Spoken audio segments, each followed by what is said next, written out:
No one has ever made it through this 10-foot-long corridor, because the moment anything weighing more than half a pound enters it, the hidden trap is triggered instantly. The only way to disarm it is to hit the switch at the far end of the passage. That's the only thing that can shut the whole thing down, driven by the treasure waiting inside. The locals had tried countless times and failed every single one. Jack took one look at the corridor, and the solution hit him immediately. He pulled out a pen and paper and sketched out a quick design. Then, working with whatever materials he had on hand, he threw together a small cart in no time. All it took was winding up the spring mechanism, and this ultra-lightweight cart would inch its way forward on its own. But the real trick was what came next. Under Da Vinci's careful control, the little cart glided right through the corridor without a hitch. Even with the small ramp built into the far end of the tunnel, it barely slowed the cart down. Once the support arm dropped down and locked the cart in place, Da Vinci gave the third rope a hard pull. The bamboo pole on top of the cart slowly rose up. Just like that, the first gate was opened. The team rushed ahead, buzzing with excitement.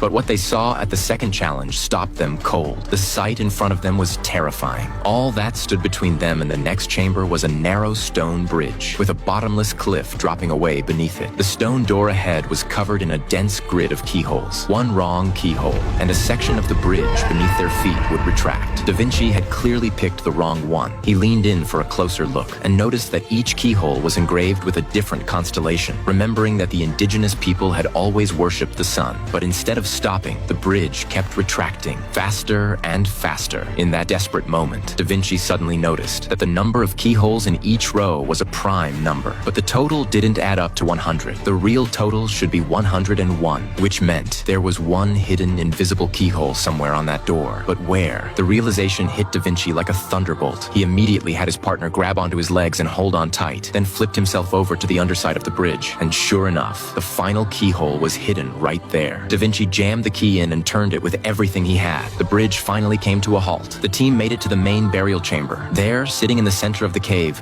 was a golden coffin. This was clearly the treasure the indigenous people had been after, but the moment they helped the locals find it, the two of them would have no more value and no reason to be kept alive. Desperate to find a way out, they followed a faint light to the back of the cave, but beyond the opening was nothing but a sheer cliff. There was no escape route whatsoever. Knowing that going back meant certain death, Da Vinci made a bold call on the spot. He pulled out the blueprints he'd already drawn up and had his partner start building with whatever was nearby. Meanwhile, he headed to the coffin to stall for time. He spotted some magnetized spheres on the ground and instantly knew they were the key to opening the coffin. He carefully placed a sphere into one of the grooves, and the moment the mechanism clicked open, both of them just froze. Of all the things they expected to find inside that golden coffin, none of it came close to this. A talking mechanical bronze figure. The second Da Vinci lifted it out, the indigenous warriors came charging in. Right at that critical moment, he snatched up the bronze figure and sprinted for the cave opening. Fortunately, his partner had already finished the escape device. Da Vinci leaped off the cliff without hesitation and managed to break free from the indigenous warriors' encirclement. He thought the whole ordeal was finally over. Little did he know, the real danger had only